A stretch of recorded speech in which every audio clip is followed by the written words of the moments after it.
Yo creo que ya se debe empezar, ¿verdad? Nada, bienvenidos y bienvenidas a todos a esta última charla del ciclo de Hablemos de Física. Volveremos en septiembre con más charlas y energía para seguir este ciclo donde espero que se animen los estudiantes mucho más. Y nada, os voy a presentar, y tengo el placer de presentaros a una compañera de esta facultad, del Departamento de Física Teórica.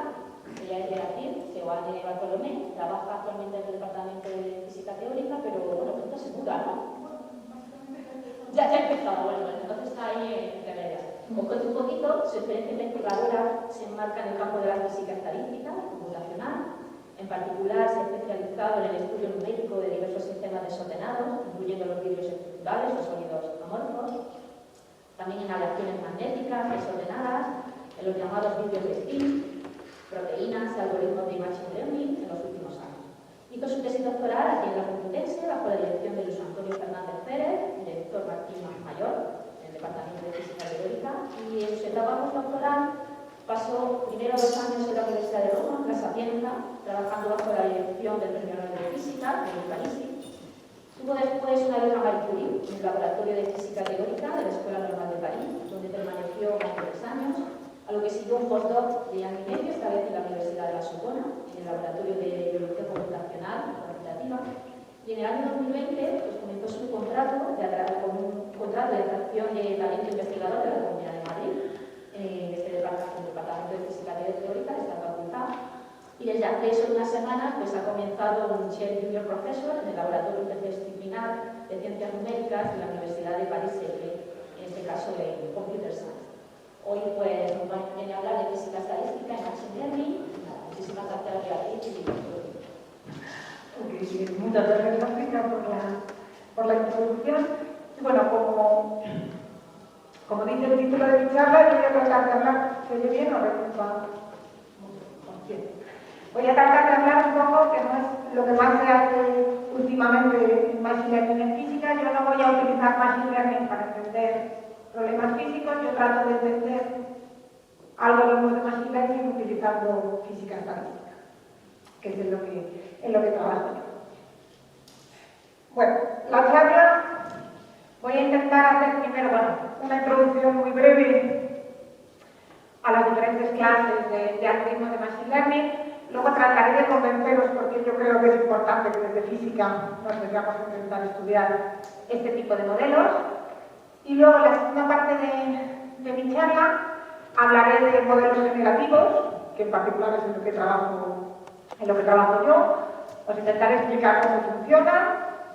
Os intentaré ilustrar ciertos problemas que aparecen cuando uno entrena y un poco la solución que nosotros hemos dado utilizando herramientas de física estadística para entender por qué había problemas y proponer.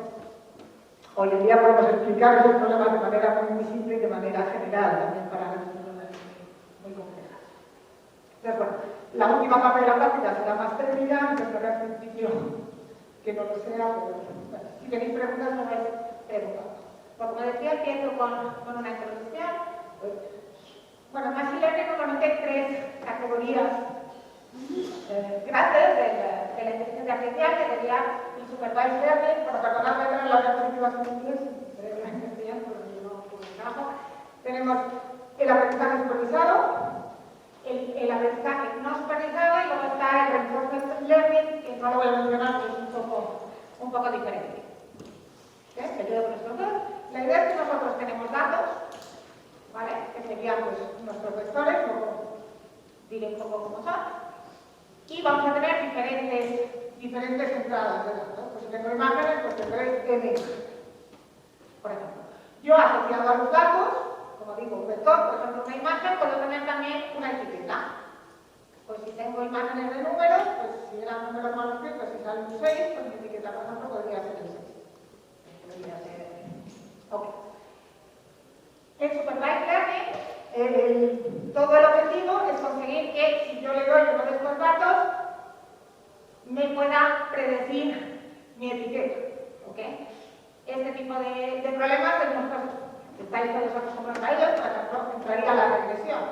Yo puedo tener diferentes puntos, en mi caso valores de X, tengo diferentes valores de I y yo trato de encontrar una función que me describe bien mis datos de manera continua. Entonces, bueno, para nosotros los problemas de machine learning van a ser esencialmente un gran ajuste. Yo quiero encontrar una función y lo que voy a intentar es pues, aproximar los parámetros para que haga el objetivo que yo quiero. ¿Ok? Otra opción, que es la que más ha hecho popular en los últimos años, son los problemas de clasificación. Yo tengo una base de gatos y de perros, yo a mi máquina la quiero entrenar para que aprenda a decirme que cuando veo un gato, esto es gato, y cuando veo una imagen de perro, esto es un perro, y a mí me gustaría que esa máquina además generalice de alguna manera. Si yo ahora le doy una imagen que la máquina no había visto nunca, pues que sepa decirme si esto es un gato o un perro. ¿Vale? Esto sería el supervisado. ¿Vale? Luego tenemos toda la familia de aprendizaje no supervisado. Y es que yo ya no le voy a dar etiquetas para los datos, es decir, yo solo tengo mis vectores sin etiquetas y a mí me gustaría que mi máquina aprenda a describir esos datos. Un problema en el que se trabaja mucho en física, por ejemplo, si yo tengo datos sobre conexiones entre comportamiento de individuos en redes, a mí me gustaría tener algoritmos que de manera automática sepan decirme qué individuos están conectados con quién. Por ejemplo, en redes sociales. Yo quisiera encontrar clases de personas. ¿Vale? Esto sería un algoritmo no supervisado, porque yo a priori no le voy a dar ninguna información sobre los datos. Yo quiero tener algoritmos que me identifiquen ciertas propiedades presentes en los datos. Esta es una opción, el clustering, pero otras son los modelos generativos, que decía que voy a hablar después, en el que en vez de decirle que yo quiero una máquina que me diga si una imagen es un gato o es un perro, yo lo que quiero, por ejemplo, es darle muchas imágenes de gatos y ahora decirle, oye, ahora quiero que me generes nuevos datos. Voy a buscar los parámetros para introducir, que bueno, yo quiero generar datos.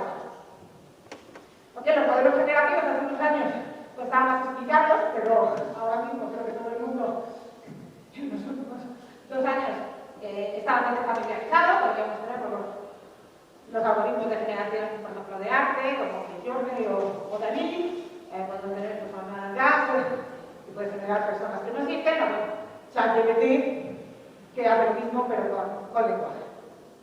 ¿Vale? Es decir, nosotros vamos a dar datos a priori sin etiqueta. ChatGPT en realidad tiene cierta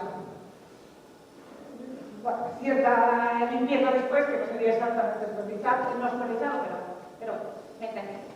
Bueno, como os decía, voy a intentar explicar por qué creo que es importante que los físicos estudiemos este tipo de modelos.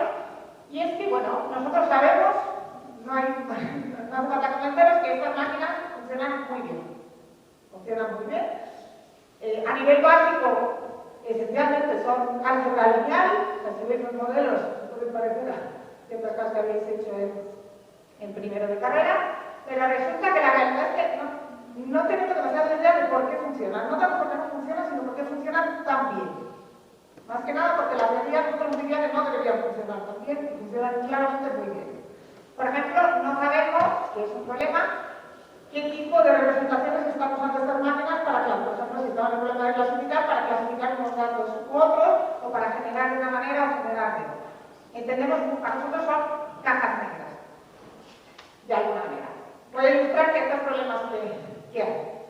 ¿Ok? Vosotros todos sabemos que el problema, como estaba diciendo antes, Machine Learning nosotros vamos a hacer un ajuste, pero en muy alta dimensión. Pues bueno, pongamos que yo quiero hacer un ajuste polinómico de estos datos. ¿Vale? Nosotros sabemos que bueno, uno puede en principio proponer una clase de funciones que dependan pues, de X a diferentes potencias, y bueno, pues nosotros podríamos empezar primero con simplemente una función lineal, digamos esto claramente nos gustan los datos, está bien answer fitting, y puedo empezar a aumentar órdenes, ¿vale? Nosotros sabemos, en general, cualquiera que haya estado empezando a hacer fit polinómicos, que rápidamente, ¿ok? Nosotros podemos añadir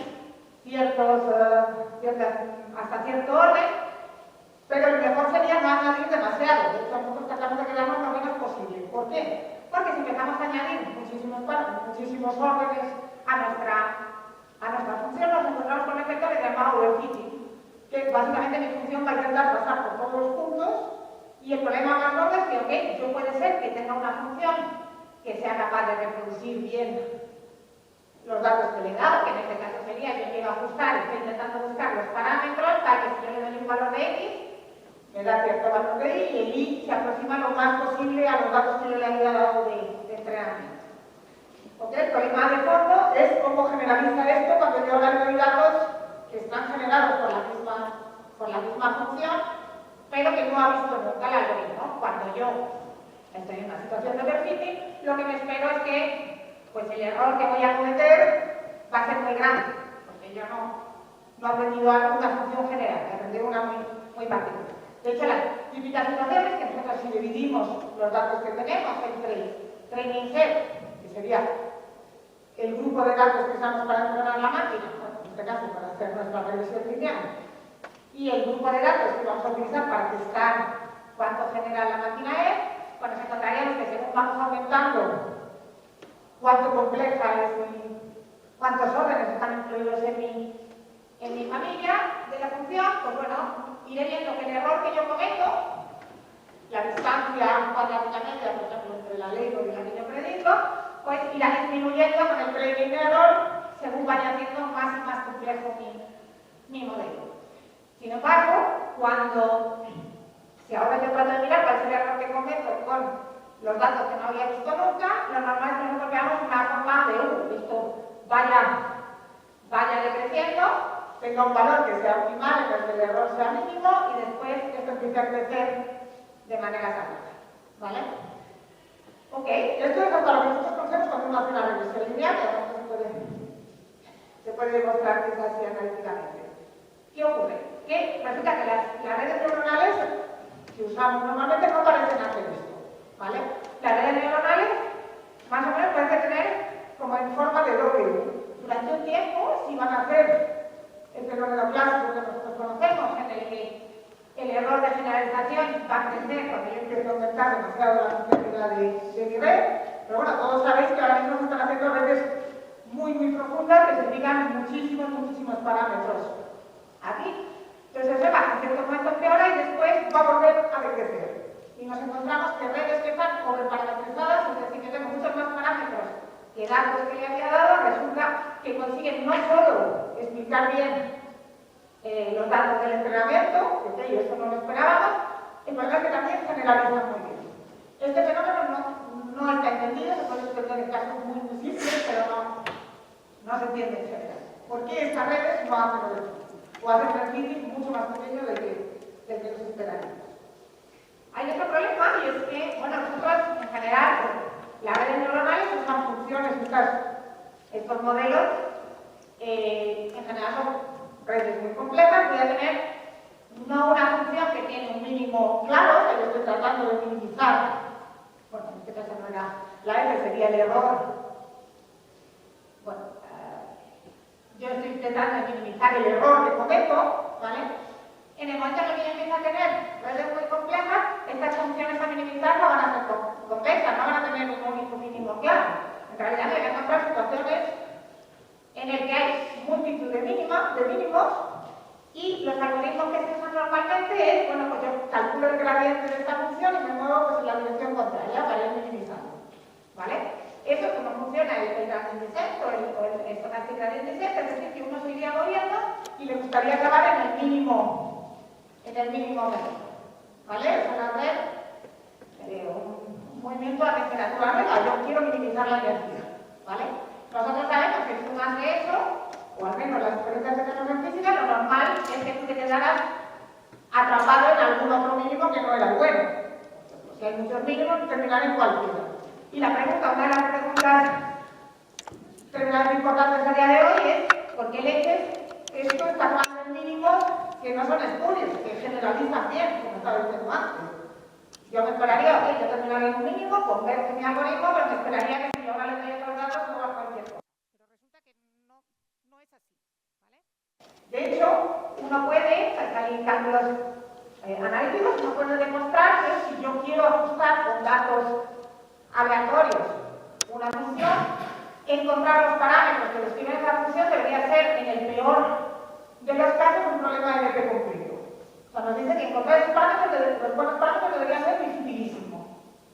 Y la realidad, digo, a nivel matemático, y la realidad es que no lo es, ¿vale?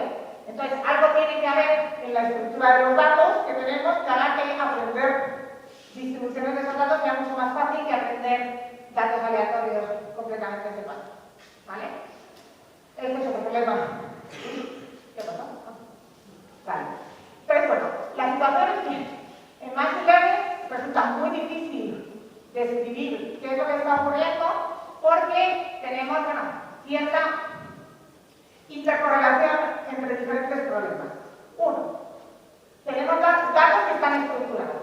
Uno, considerar que lo que se ha hecho en general, sobre todo a nivel matemático, que los datos son aleatorios, no vale porque no nos explica, no consigue darnos predicciones que sean lógicas. Tengo la arquitectura derivada del nivel neuronal y además tengo el algoritmo con el que entrené el área. Y todos estos problemas están interrelacionados entre ellos, lo que hace que sea bastante complicado describir este tipo de máquinas como sistema complejo. Este es un dibujito de un comentario de Nature que hizo Len Carter hace algunos años, en el que de hecho decía entender Machine Learning es un trabajo también para los físicos. ¿Por qué? Porque, bueno, una de las características que tiene la inteligencia artificial es que se ha desarrollado en general de manera muy rigurosa, ¿vale? Casi todos los avances que han ido pasando en inteligencia artificial han venido con teoremas matemáticamente rigurosos. De hecho, si uno mira los artículos que se publican en las conferencias de Machine Learning, se va a encontrar con prácticamente todos los teorema. El problema es que la mayoría de los teoremas que tenemos actualmente son inútiles, porque se corresponden con situaciones que no son realistas, no son las de la estructura de datos nuestras, no son las de las máquinas que hay. ¿Vale? Desde física, nosotros normalmente, bueno, para un matemático las cosas si matemáticamente uno las puede probar. El problema es que a nivel matemático había teoremas que decían que el deep learning, el aprendizaje profundo, no podía funcionar nunca, que no tenían que hacerlo. Y la realidad es que funciona, ¿vale? Entonces, algo hay que hacer. Normalmente nosotros en física tenemos otro tipo de manera de enfocar las cosas. A nosotros las cosas son verdaderas cuando los experimentos son así. No es nuestro modelo el que tiene que... No son verdaderos porque es mi modelo. La verdad es que el experimento yo tengo que encontrar modelos que reproduzcan el experimento. Por esa razón, ahora bueno, cada vez somos más físicos que entran a estudiar este problema, porque nosotros tenemos una manera un poco más, bueno, totalmente complementaria a lo que había, pero un poco más flexible. Nosotros, en general, la manera de funcionar es proponer modelos minimales, tratar de ver si esos modelos reproducen los experimentos, en este caso experimentos numéricos.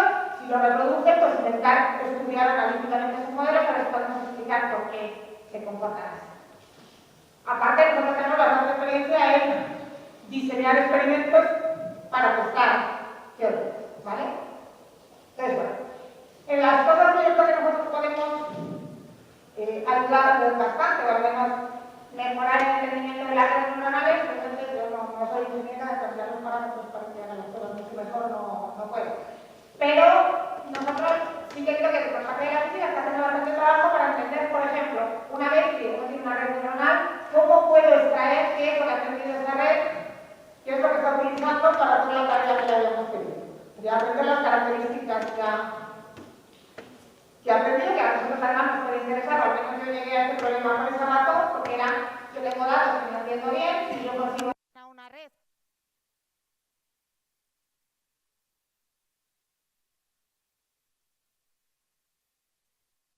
A día de hoy, como decía, es bastante complicado. La mayoría de las redes son cajas negras y uno no sabe que hace su trabajo, pero no sabe por qué. Entonces, bueno, y a nosotros creo que vamos a hacer bastante avance en interpretabilidad de los datos. Como también cuando se habla del machine learning ético, a mí me gustaría saber que si la vas a utilizar de manera masiva, qué es lo que está haciendo para decir si a alguien le da un seguro o no se lo da. Y luego, nosotros también podemos resolver o al menos proponer cuáles son los parámetros justos que uno debería utilizar para que esta máquina, ahora mismo estamos en una carrera de hacer la red neuronal lo más grande posible, lo cual significa que ocupan, bueno, gastan muchísima más energía, ocupan un espacio tremendo. ¿Hace falta? ¿Necesitamos tantos parámetros o no los necesitamos? Nosotros podemos estudiar cuál sería el número correcto de parámetros o el más suficiente para hacer las cosas. Así, para ilustrar un poco la estrategia que nosotros vamos a seguir, nosotros vamos a estudiar las redes neuronales como si fueran un problema físico, un modelo de variables que interactúan. Déjame primero explicar un poco a qué me refiero con cada cosa, porque si no, es un poco complicado. Poner que yo tengo datos, imágenes de... no lo tenía. Espera, es que está ahora. Poner que yo tengo datos que son, por ejemplo, dibujos, imágenes de números escritos que son ceros y unos, ¿vale? Yo voy a tener, para cada imagen, voy a tener un vector que, bueno, si yo considero que esto simplemente es blanco y negro, puedo decir que tengo un vector de píxeles, 0 y 1, si es blanco o negro, ¿vale? Y voy a tener pues, una etiqueta, que en este caso, bueno, no está etiqueta mucho más, debería ser un 0, ¿vale? Y yo quiero una máquina que me diga si es un 0 o es un 1.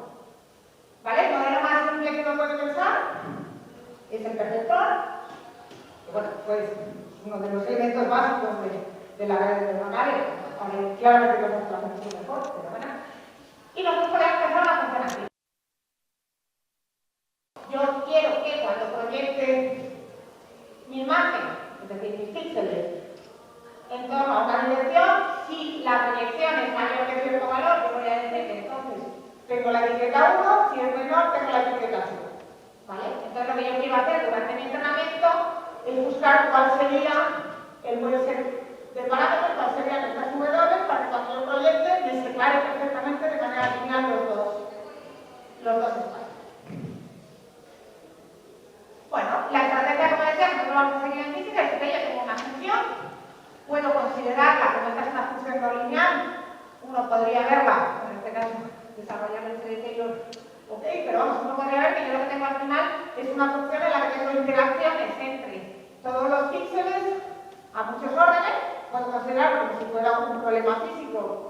En mi caso estaba diciendo además que tenía píxel 0 y píxel 1, podría pensar que es como un spin en física, que tengo menos 1 y 1, tengo dos variables y tengo un hamiltoniano de interacción, ¿vale? Este va a ser una función de energía, por ejemplo, que, fijaros, va a depender de parámetros que se van a ajustar con los datos. Es decir, no van a ser parámetros que van a ser todos iguales, tampoco van a ser aleatorios, porque tienen que describir a los datos, pero yo me espero que van a ser desordenados. La interacción de cada uno de los pares, por ejemplo, pues será desordenada.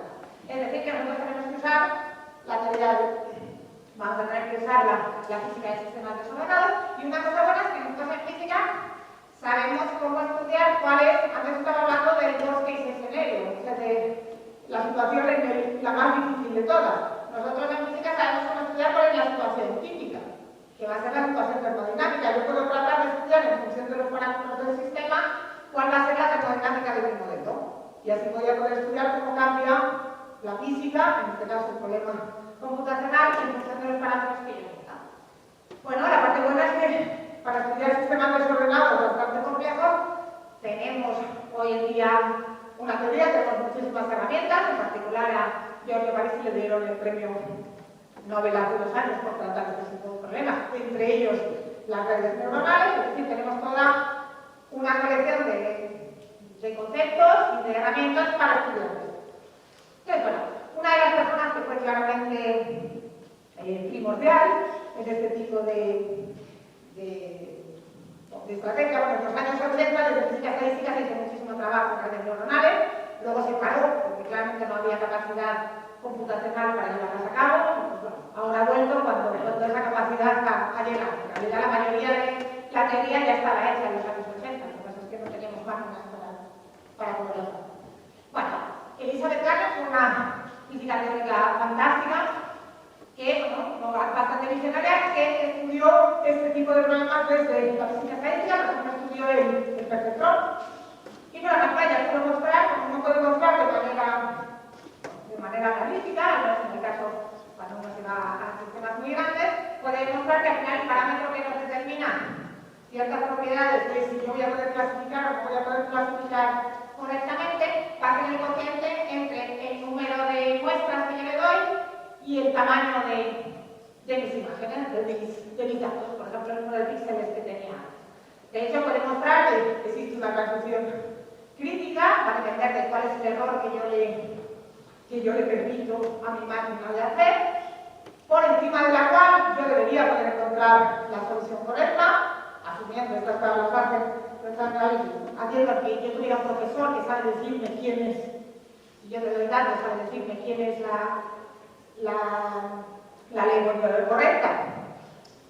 Y yo, tengo un estudiante que quiere aprenderlo, uno puede mostrar y puede caracterizar perfectamente cuál es el error de finalización que tendría que hacer, o por ejemplo, cuál es el mínimo número de datos que yo necesito para poder hacer la clasificación correcta. ¿Vale? Pues la pena porque Elizabeth Garner es muy jovencísima, estuvo con 31 años y como seguramente lo he hecho bastante más claro, pero ahí no se llama. Bueno, este tipo de cálculos además se han generalizado ahora mismo a redes mucho más profundas. Y por ejemplo, otro de los grandes avances de los años 80 fue la construcción del modelo de Hopfield en 1982, en el que él propuso un modelo de espines parecido al modelo de Ising que tratamos por el ferromagnetismo, que en principio es capaz de memorizar un montón de patrones. Era un modelo para una red neuronal física que pudiera tener pues, memoria, ¿vale? En este tipo de modelo, pues metería diferentes patrones, por ejemplo, aquí yo tengo, podría meter mi Picasso, y yo me espero que a bajas temperaturas mi modelo tendría que recordar mi Picasso, pero mi patrón y muchos otros patrones. ¿Vale? Este modelo se resolvió en el diagrama de fase, en el caso en el que todos estos patrones sean aleatorios, se resolvió en 1985 por Anil Fred y Sompolinsky y dieron lugar a este diagrama que muestro aquí, que nos dice pues, las diferentes fases que tendría este modelo, en función de la temperatura, si no la pusiera, y en función de esta alfa, también la capacidad, que va a ser que nos va a determinar cuántos patrones yo quiero meter en mi modelo. ¿Vale? Uno puede, estudiando el diagrama de fase, ver, por ejemplo, que si yo quiero meter demasiados patrones en mi modelo, voy a terminar en una fase Bidwell spin, que bueno, no entra, es una fase muy rara en la que yo jamás voy a conseguir recordar nada. Si pusiera temperatura, pusiera mucho ruido, voy a estar en una paramagnética en la que tampoco consigo recordar nada. Y tenemos toda una línea de transición, una transición de primer orden, en la que vamos a tener la posibilidad de esta retrieval phase, nos dice, para un número de parámetros y un tamaño de la red, yo tengo una máquina que es capaz de recordar todos aquellos parámetros que yo le había dado, de hecho serían los parámetros de equilibrio de la máquina. Tengo otra zona aquí que se llama retrieval phase, que digo, yo sé que no es la fase de equilibrio, pero sé que dinámicamente debería poder encontrar los parámetros. Es decir, tenemos una manera de decir cuál es la configuración para usar esta máquina que es optimal. Si yo quiero meter muchos parámetros, no va a funcionar, y a mí me gustaría tener la máxima cantidad de parámetros para el tamaño más fijo de una red. Tenemos una manera de optimizar, de entender cuál es el papel de los parámetros. Bueno, uno puede, nosotros en el grupo recientemente, uno puede ya generalizar a otro tipo de redes, por ejemplo, estos son associative memories, cuando yo quiero tener un modelo que encoda memorias asociadas, por ejemplo, la imagen de perro y el ladrido de perro, por ejemplo, ¿vale? Y uno puede, por ejemplo, tratar de estudiar cómo cambian las capacidades del modelo dependiendo de la simetría que tenga entre dos capas del modelo, ¿vale? Cuando estudia el diagrama de fase, por ejemplo, ver que lo más optimal sería que, en este caso, la red tuviera el mismo número de variables en esta capa que en esta capa. También se ha hecho en los últimos años mucho esfuerzo en tratar de entender el proceso de aprendizaje, no solo lo que serían las bases estables, sino pues decir, bueno, yo cuando estoy aprendiendo datos, cómo se están encodando todos estos datos en el modelo. Como decía antes, nosotros nos gustaría saber qué es lo que está utilizando, qué es lo que está aprendiendo la máquina. En algunos modelos simples podemos ir viendo cómo las propiedades de los datos se incluyen en el modelo, en particular en estos trabajos se puede mostrar que la máquina empieza a aprender la descomposición espectral de los datos. Bueno, esto es un poco así en general. Bueno, como hay estudiantes, todo este tipo de fenomenología y también en cálculos, los que estábamos, ya no lo haré yo, pero seguirá ahora ya desde y creo que Víctor el año que viene los explicamos en el grupo en la asignatura de máster de fenómenos colectivos, un máster de física teórica, así que si os interesan este tipo de cosas no son tan complicadas que se pueden estudiar, estudiamos sistemas desordenados y luego redes neuronales. Bueno, como decía, yo trabajo en modelos generativos, que era lo que os mostraba antes. Digo, yo quiero generar imágenes, por ejemplo, y en particular trabajo en cierto tipo de modelos que se llaman Energy-Based Models, modelos basados en la energía, pero bueno, como decía, mi objetivo es yo quiero dar imágenes, no le voy a decir nada sobre las imágenes, quiero entrenar la máquina y una vez que la tenga entrenada, a mí me gustaría que genere otras imágenes que se parezcan lo más posible a los datos. Porque hay muchísimos modelos actualmente para hacer esto. Yo, como decía, voy a hablar de los Energy-Based Models, que están bastante relacionados con el Stable Diffusion, que se usa, por ejemplo, no sé, Midjourney, los computadores que se usan ahora mismo para generación de imágenes de arte, pero bueno, hay muchísimos más, de los GAN, varias más de cosas que yo no voy a hablar. Yo me centro solo en cómo funcionan los modelos basados en la energía, que es lo que para mí más cerca queda de mi formación como física. Bueno, nosotros tenemos entonces datos, voy a tener cada vector, cada entrada de datos, pues va a ser un vector de todos los píxeles de mi imagen, y voy a tener un dataset que van a ser pues, muchas imágenes diferentes. ¿Vale? El objetivo de estos algoritmos es que yo quiero encontrar una función de energía que va a depender de unos parámetros y de mis píxeles en particular, de manera que yo pueda ajustar la distribución empírica de los datos, que a priori no la sé, solo tengo ejemplos, por medio de la distribución de Boltzmann de ese modelo. Es decir, la exponencial de mi función de energía partida por la función de partición, que sería pues, la suma de todo este término a todos los posibles espacios. ¿Vale? Pues nosotros lo que queremos es que puedo encontrar una función suave que me describa la función de la distribución de probabilidades. ¿Ok? Esto es claramente un dibujito, porque nosotros tenemos datos que viven en muy alta dimensión, así que pues, una dimensión para ilustrar. ¿Vale? Bueno, aquí tenía un GIF que no quiere funcionar hoy con las pruebas.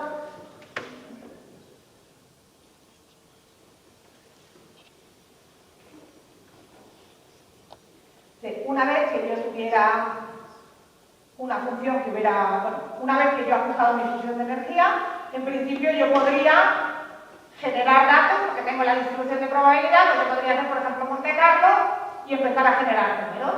Ese es mi objetivo. ¿Vale? Esto está hecho con una red neuronal muy simple.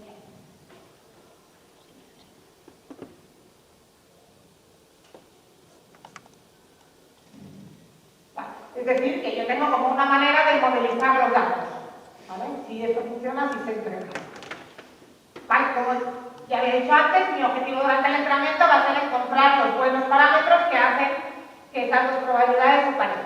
¿Vale? Luego explico cómo hacerlo. Bueno, la siguiente sería qué familia de energías utilizamos para reproducir los datos. ¿Vale? Una de las primeras redes neuronales para este tipo de aplicaciones que se propuso son las de Boltzmann Machine, que es básicamente el modelo de Ising que conocemos en física para el ferromagnetismo. Yo introduzco acoplamientos entre, en mi caso, los diferentes píxeles, puedo introducir campos externos y puedo usarlo para describir los datos. Este tipo de modelos es bastante limitado porque solo es capaz de reproducir las correlaciones a los cuerpos presentes en los datos, pero aún así se utiliza muchísimo, incluso a día de hoy, por ejemplo, se utiliza muchísimo en proteínas para predecir contactos utilizando la estadística de mutaciones que hay en las bases de datos. Nosotros trabajamos un poco en este tipo de cosas, si os interesa puedo contaros más, pero por aquí me quedaré. Es decir, bueno, este se usa porque además una ventaja es que una vez que yo he encontrado los acoplamientos efectivos entre posiciones, por ejemplo, aquí sería entre diferentes aminoácidos en la secuencia de una proteína, pues puedo inferir qué aminoácidos deberían estar en contacto. Otro tipo, bueno, como decía, está limitada porque no nos permite codificar correlaciones a muchos cuerpos. Una solución, por ejemplo, que se propuso un poco tiempo más tarde, es la Restricted Goldman Machine, que es, bueno, en vez de tener todas mis variables, como recuerdo, esto era cada uno de los píxeles de las imágenes, interaccionando todas con todas, ahora yo voy a considerar dos capas. Esta capa van a ser mis imágenes y voy a considerar toda una colección de variables latentes, que no son en principio relacionadas con los datos, que bueno, en este caso se llaman las variables ocultas, que interaccionan solo, no interaccionan entre sí, interaccionan solo con los datos visibles que van a ser los que yo quiero describir. ¿Okay? En este caso la función de energía va a tener pues interacción entre los dos tipos de variables, pero no interacciones entre ellas, y bueno, puedo tener también campos externos. ¿Okay? Uno puede ver bastante rápido. Yo lo que quería, si os acordáis, era ajustar la distribución de probabilidad empírica a la distribución de probabilidad dada por mi modelo probabilístico. Yo aquí he introducido toda esa colección de variables latentes que no están en los datos, que a mí a priori no me interesan, entonces yo lo único que quiero es calcular la distribución marginal de este problema solo para las variables visibles, que son las que yo quiero describir. Es decir, que en este caso yo tendría que sumar todas las variables no físicas para escribir mi función de energía. Bueno, uno puede ver bastante rápido que si por ejemplo yo he dicho que las variables estas eran -1, 1, puede ser otra opción, esta función de energía tendría esta forma, ¿vale? Tengo una parte que me va a alinear con las variables, pero tengo otra parte que claramente es no lineal, me aparece un coseno hiperbólico. Bastante rápido podemos ver que si yo desarrollase este coseno en serie de potencias, me iban a empezar a aparecer interacciones a todos los órdenes posibles de estilo. Es decir, con este modelo tenemos un modelo muchísimo más potente, porque puede encontrar correlaciones o a distancias, bueno, no tanto, correlaciones entre muchos cuerpos. De hecho, esto que estoy haciendo aquí no es solamente una cosa que puede escribir un poco con las manos, es posible escribir explícitamente cuáles serían los términos de acoplamiento en función de los parámetros de la red neuronal. Por ejemplo, nosotros, un estudiante que está aquí, el año pasado hizo el trabajo de máster con nosotros, en el que analíticamente puedes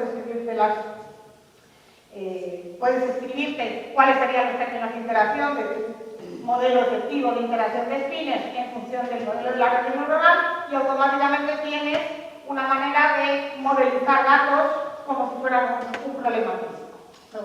No voy a hablar mucho más de esto, pero se puede hacer. Es decir, con la red de resultados en particular, uno puede hacer un mapping claro entre un modelo de interacciones físico, de espines, y una red neuronal.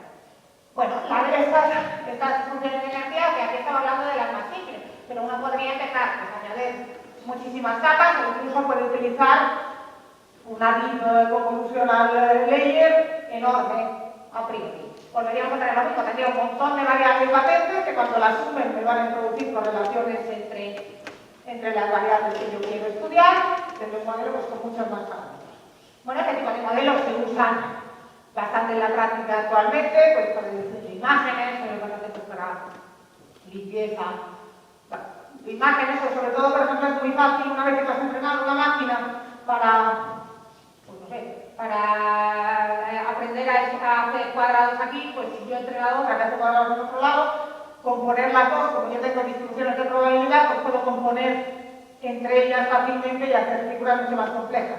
Un poco como lo que se hace ahora con los algoritmos de texto a imagen, en el que tú le dices que quieres que te ponga Trump montado en camello y obviamente no ha sido entrenado Trump montado en camello, pero sí ha sido entrenado para hacer camellos o para montar a Trump. ¿Okay? Bueno, estas redes valen bien en práctica, para nosotros a nivel físico vale complicado porque no las podemos tratar medicamentos. Nosotros realmente nos preocupamos más con las redes menos complejas, pero sobre todo porque nos permiten, de hecho se están usando muchísimo en los últimos años en ciencia, tanto en física como en biología, porque una vez que tú has entrenado a la máquina, algo puedes aprender de ella. Como estaba diciendo antes, tengo una manera de modelizar los datos. Bueno, yo os había dicho que quería entrenar estas máquinas, pero os he dicho cómo se entrenaba. Y bueno, la idea que tengo, o sea, mi objetivo es este. Yo quiero tener un modelo que tenga una distribución de probabilidad, la de Goldman, que se parezca mucho a la de los datos. Bueno, el forma este se puede hacer minimizando la divergencia de Kuiper-Leibler, que es una medida para la distancia entre dos distribuciones de probabilidad.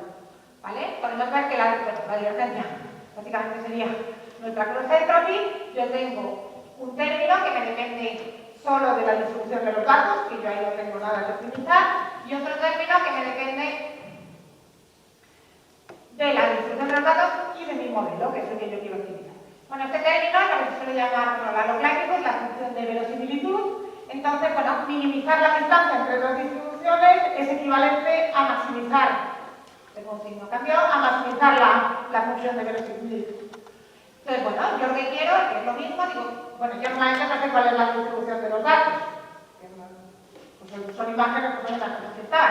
Lo que yo puedo hacer es, bueno, como yo tengo los datos, puedo calcular cuál sería el valor esperado de este objeto. Si yo tengo una distribución de probabilidad, pues yo lo que quiero es maximizar la probabilidad de observar los datos que he observado.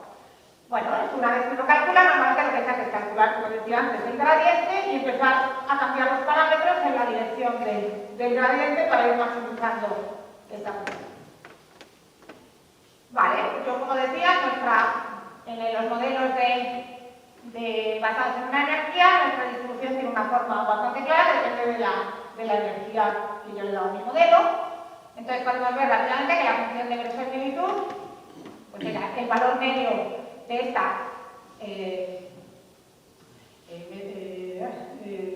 mediado en los datos, como había escrito antes, lo que nos va a salir es que voy a tener el valor medio de menos la energía que yo le he dado a mis datos, menos el logaritmo de la función de partición.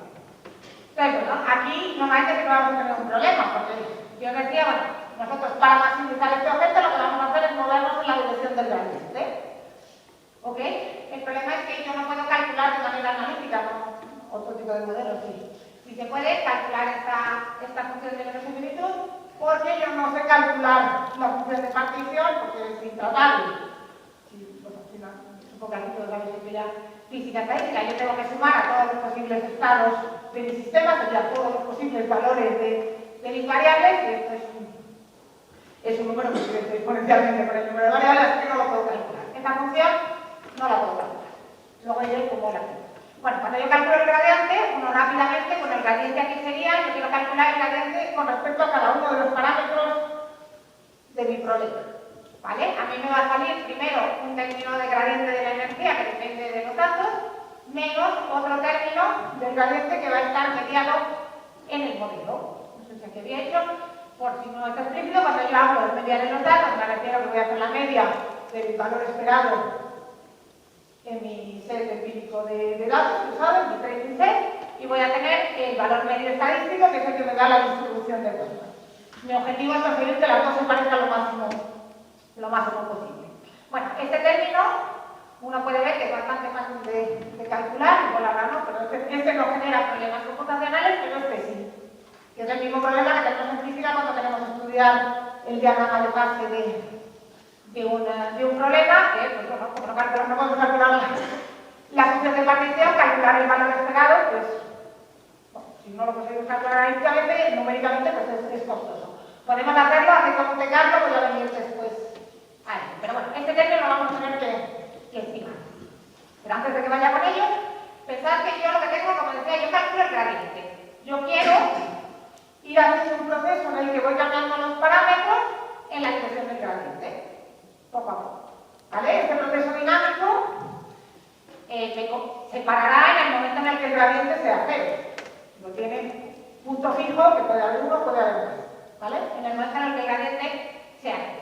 Entonces, cuando se estudia un poco qué es lo que significa intentar reproducir una distribución empírica de datos. no significa otra cosa que yo voy a intentar buscar un modelo que cumple un conjunto de condiciones posibles. En particular, que las derivadas de la energía con respecto a cada uno de los parámetros, el valor mediado en los datos sea igual al valor mediado en mi modelo probabilístico. Nada más. Es decir, que por ejemplo, bueno, en el caso, si nosotros hubiéramos usado el modelo de Ising, uno puede demostrar fácilmente que este modelo es convexo, hay una única solución que reproduce las estadísticas que yo puedo reproducir, y de hecho aquí podemos ver que pues, mi modelo de Ising tiene acoplamientos a los cuerpos y campos externos.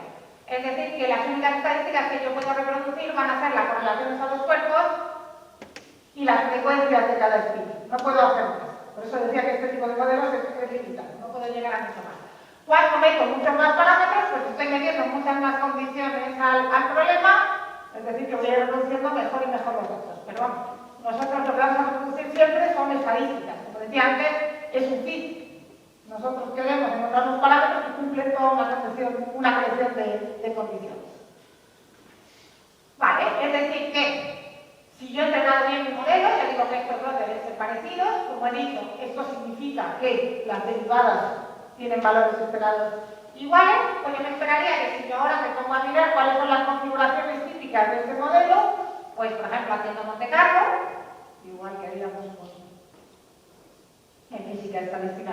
Normalmente yo puedo empezar de una configuración aleatoria y empezar a hacer iteraciones a ver si consigo generar números. Bueno, de hecho eso es lo que veríamos si me entrenaba bien la máquina, me empezaría a generar otros dígitos, si hago más pasos pues me generaría más dígitos y así. Yo podría decir que el espacio de configuraciones de equilibrio de mi modelo pues se parece a los datos que yo le había dado para entrenar. Ese es el objetivo. El problema es que este tipo de redes, cuando las tratas de entrenar, uno se esperaría que ocurriera eso, pero ocurre, vamos a ver, porque no me querían funcionar los kits.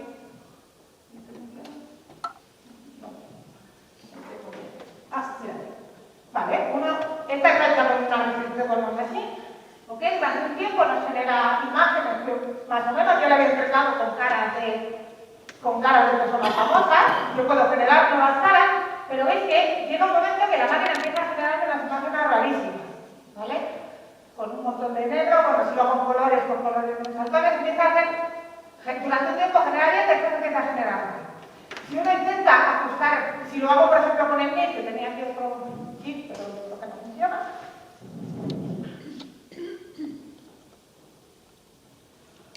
No quiero. Que la conversión entre Linux y Windows es eso. Si lo hago por el NIT, lo que me encuentro, por ejemplo, es que si yo empiezo a hacer sampling durante mucho tiempo, pues si yo le había entrenado porque tenía números del 0 al 9, más o menos en la misma proporción, resulta que mi máquina empieza a tener una predilección, por ejemplo, por los unos enorme. Me genera números, pero me genera muchísimos unos. Y resulta que cambia un poco los parámetros, que en vez de generarme muchos unos, igual me genera muchos ceros. ¿Vale? Y cuando uno intenta entender por qué te está haciendo esto, resulta muy complejo, porque depende, cambias un poco un parámetro y el cambio es claramente no monótono. Entonces, como decía antes, este tipo de modelos a priori parecen muy buenos para modelizar datos de manera efectiva, porque no solo son modelos generativos, sino que además te dan una distribución de probabilidad que puedes estudiar, o una energía efectiva del modelo que lo puedes utilizar para aprender del modelo. El problema es que son muy difíciles de entrenar. Estos y las redes Deep Generative Model, digo, es bastante general que los modelos basados en energía son difíciles de entrenar. Y no estaba muy claro por qué. Bueno, voy a intentar explicar, pero yo creo que esto... Uy, ya tenía...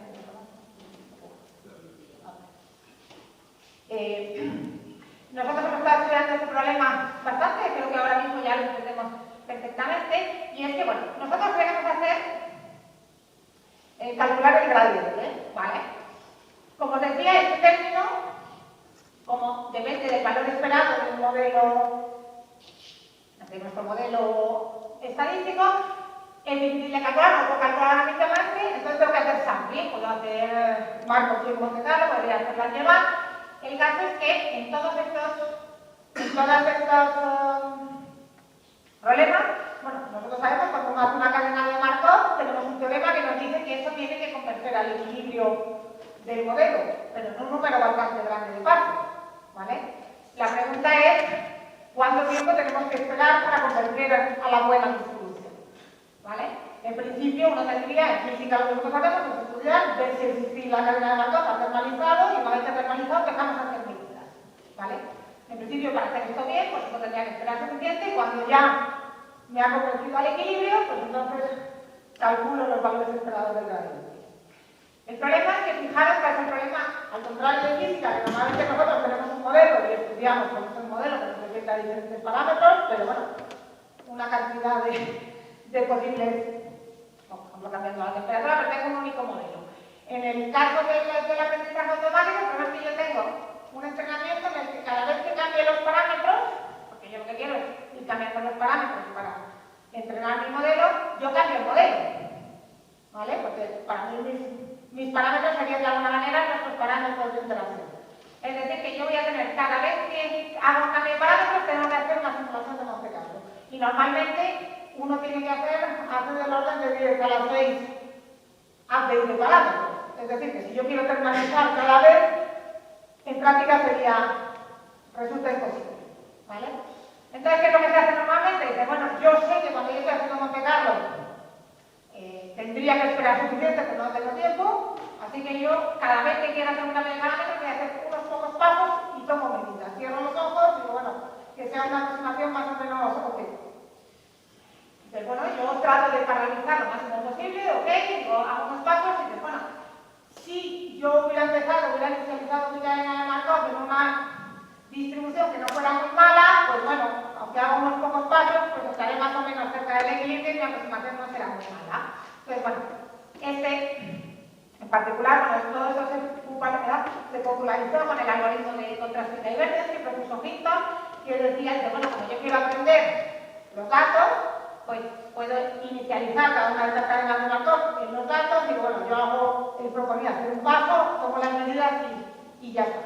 Luego ha habido otros algoritmos un poco mejores en la que, bueno, como yo tengo que actualizar los datos, los parámetros muchas veces, tengo que hacer muchas simulaciones, pues bueno, voy a quedarme con los valores que he obtenido de la última simulación.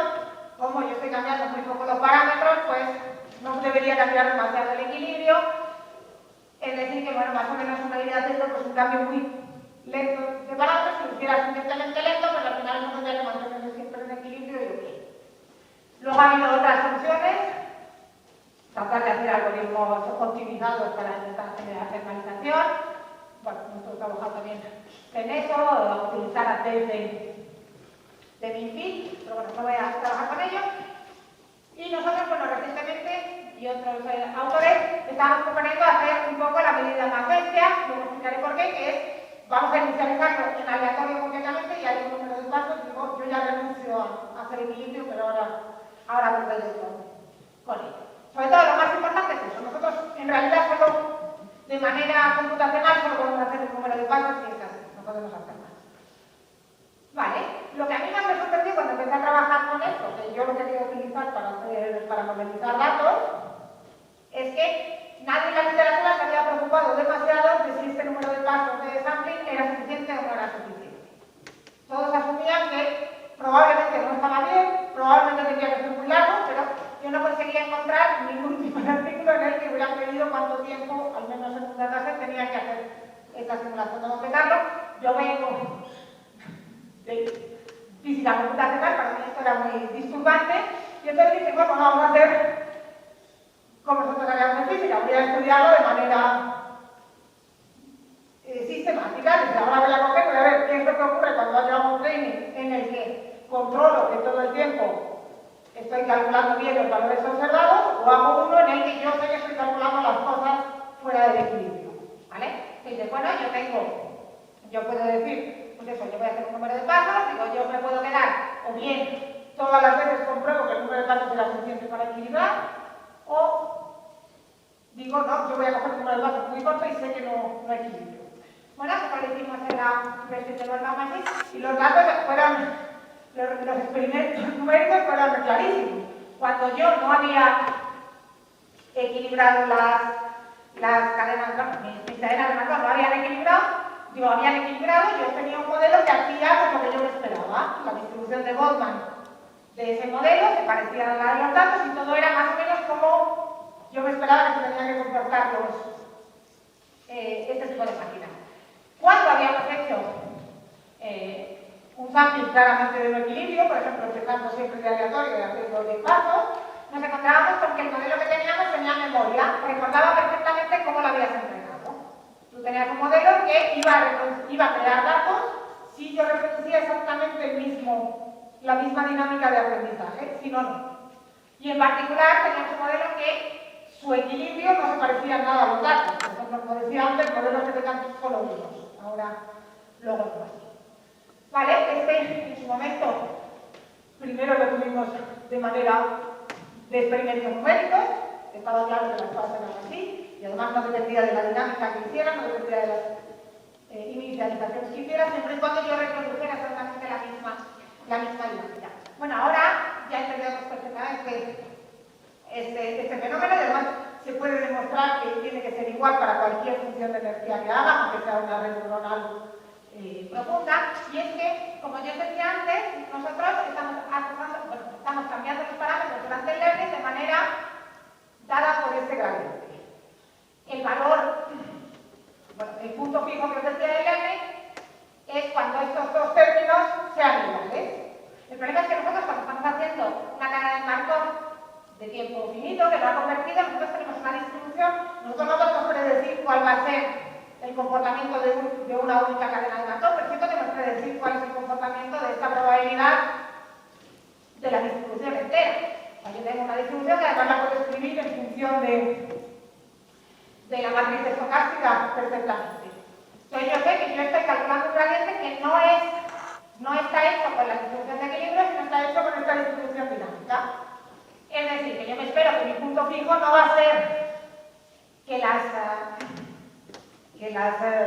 los valores medios se igualen entre el modelo y los datos, sino entre mi distribución dinámica y la del modelo. Esto uno lo puede probar de manera totalmente rigurosa. Ahora mismo es un teorema. Y el caso es que, claro, también podemos probar fácilmente que esta distribución no se puede parecer a las de los datos empíricos. Lo que sí que podemos también ver es que en general nosotros sí estamos reproduciendo las estadísticas de los datos. Lo que pasa es que las estamos reproduciendo no en el equilibrio de la máquina, sino en la distribución dinámica. Es decir, que si yo ahora he entrenado una máquina en la que cada vez hacía, en este caso 100 pasos de sampling, empezando de random, yo la puedo entrenar mucho rato, un montón de API, y lo que me encuentro, esta sería la máquina al final. Yo una vez que tengo mi máquina entrenada, me gustaría generar datos. Uno puede ver que, si yo empiezo una cadena de Markov aleatorio, yo voy haciendo, y cada cierto tiempo me llevará para nuclear números, en torno a 100 pasos me voy a encontrar que yo genero todos los números, y además uno podría ver que los genero con la proporción justa, pero si yo ahora empiezo a decir, ahora vamos a ampliar muchísimo más largo, los números van creciendo de manera exponencial, podemos ver que cuando yo he hecho un sampling larguísimo, esta máquina básicamente solo tiene unos. El equilibrio de esta máquina no es una situación con 10 dígitos posibles, es un modelo que solo tiene unos. Y además es un modelo rarísimo porque es un modelo lentísimo. Una vez que ha encontrado un número, ahí se queda para siempre. Y no era como el que os había enseñado antes, en cierto momento, que era lo que yo quería con esa máquina. Bueno, esto nosotros, uno puede estudiarlo con diferentes datasets que hicimos. Entonces, uno puede ver que en realidad puede generar configuraciones de muy alta calidad en muy pocos pasos, simplemente forzando el fuera del equilibrio. Yo tengo que hacer procesos dinámicos, encodar los datos en una función dinámica. Aquí se veía de lo mejor que se puede hacer, que podíamos hacer con la región de Goldman Machine. Y de hecho, en los últimos años ha habido en el campo de redes neuronales complejas, de las que estaba haciendo antes, que se usan en práctica, de hecho ya se habían dado cuenta que eso era así, que la manera más eficiente de generar buenas muestras era inicializando de random y haciendo muy pocos pasos como ordenarlo y esperándolo muchas veces. digo, ahora mismo nosotros, no sé si está de artículo. Ahora mismo nosotros podemos explicar todos estos experimentos, bueno, se ha hecho también con proteínas, bueno, ahora toda una cuestión de trabajo, se puede explicar de manera muy simple, en general, para cualquier modelo de energía, que eso tiene que ser así. Y bueno, con esto ya termino, no estoy alargando. Como os decía, ahora mismo en Machine, que nos contaba al principio, el hueco que hay entre dónde está la teoría, la descripción matemática de estos algoritmos y la experimentación es enorme. O sea, de cara, al menos a mí, como física teórica, es fantástico. Tenemos un campo en el que hay un montón de experimentos que no se saben explicar. O sea, tenemos mucho hueco donde poder entrar. Nosotros podemos intentar estudiar este tipo de problemas estudiando modelos mucho más simples que los que se usan, pero intentando reproducir la problemática que se ve en redes más complejas, como el diseñador, por ejemplo, el ejemplo que estábamos diciendo con los problemas de entrenamiento. Nosotros entramos con una red neuronal muy simple y al final hemos terminado explicando todo el problema que había en el entrenamiento en general. No solamente nos vale para nuestros modelos minimales, era un problema mucho más simple de lo que parecía, simplemente que cuando tienes todos los parámetros, toda la problemática toda junta, es muy difícil saber de dónde viene la causa de los diferentes problemas. Bueno, como decía, podemos utilizar física estadística para estudiar redes neuronales como si fuera un problema de spin hiperactúa, a todos los efectos, para nosotros nos ha cambiado la función de energía, pero ya está. Y bueno, os había dicho, he intentado justificar, y es muy breve, que con este tipo de algoritmos de machine learning basados en la energía, sí que tenemos una manera de encontrar modelos efectivos para los datos. Si tenéis alguna situación que os interesara, podéis hablar con mi grupo, que seguro que estamos interesados. Y bueno, estos modelos son difíciles de entrenar, pero se pueden entender por qué eran difíciles de entrenar y podemos utilizar bastante la experiencia que tenemos en física para estudiar la termodinámica de un problema. Entonces, es un problema, el problema de internalizar cadenas de Monte Carlo es un problema que llevamos estudiando en física muchísimo tiempo, porque nosotros cuando queremos estudiar cuál es el espacio de las fases, pues las fases típicas a una temperatura dada, nosotros siempre tenemos que internalizar, lo cual hace que tenemos muchísimos algoritmos que se han usado con este fin, que se pueden en principio extrapolar directamente a este tipo de máquinas. Y bueno, con esto acabo, doy las gracias a mi grupo, que están todos por aquí, que han hecho diferentes partes del trabajo que he presentado y a colaboradores. Y bueno, muchas gracias a vosotros por estar.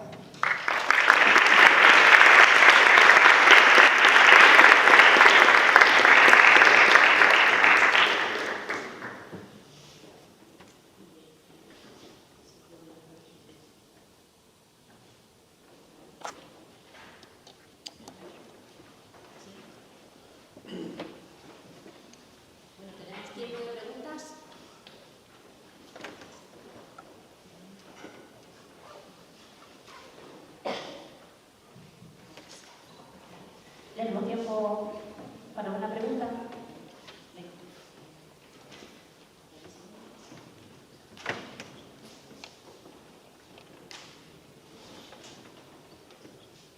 Muchas gracias en primer lugar por la charla, la verdad es que la he disfrutado muchísimo.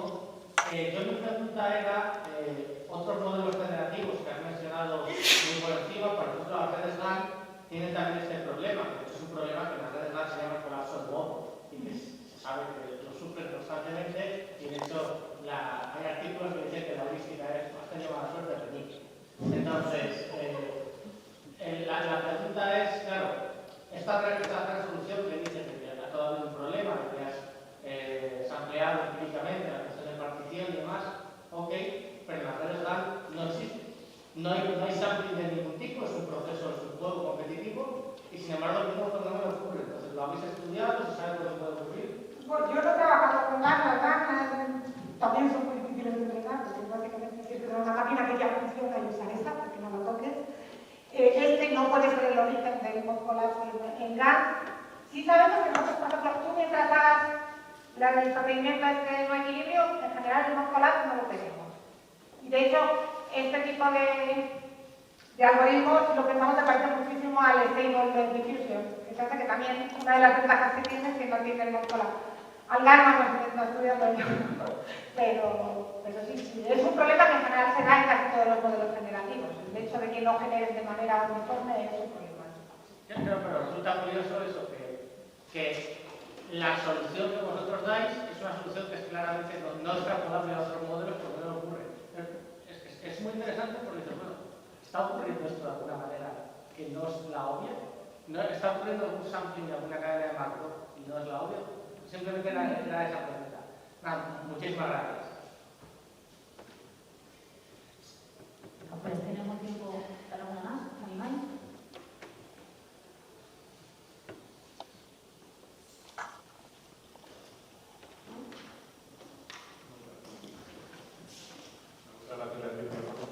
Una pregunta, señor curiosidad. Has hablado de, llegar a de fases, la temperatura y la pregunta es si cerca de las transiciones ocurre algo interesante para las centrales. ¿Alguna vez de corrección? No, de hecho sí. ¿Qué pasa justo ahí en la zona de transición? Es el aprendizaje. Ahí es. Sí, de hecho, bueno, una manera, por ejemplo, en las que podemos resolver, en la que de dos normas así, se entiende muy bien. Puedes hacer una máquina que no sabe nada y empieza a aprender direcciones que tiene que hacer. Esas transiciones son de segundo orden. Uno puede hacer fines en en realidad sí, las transiciones de fase van a ser procesos de aprendizaje. ¿Y qué tipo de parámetro variable es la que, digamos, explotas? No tengo la foto de Nos aparece una, claro, si tienes una diferencia. Bueno, cuando es una transición de segundo orden, tengo sí, las correlaciones que explotan y es como aprende. Entonces, podemos entenderlo de alguna manera, la correlación del sistema es la que va a hacer que todo el sistema aprenda, los parámetros aprendan en la dirección. Sí, de hecho es una de las cosas que se trata de describir analíticamente, el proceso de aprendizaje en función de transiciones de fase. Pero sí, está lleno de transiciones de fase, como la de física. Transiciones de aprendizaje, además que en la RIE, por ejemplo, no te empieza que vas teniendo como toda una secuencia de transiciones de fase una detrás de otra.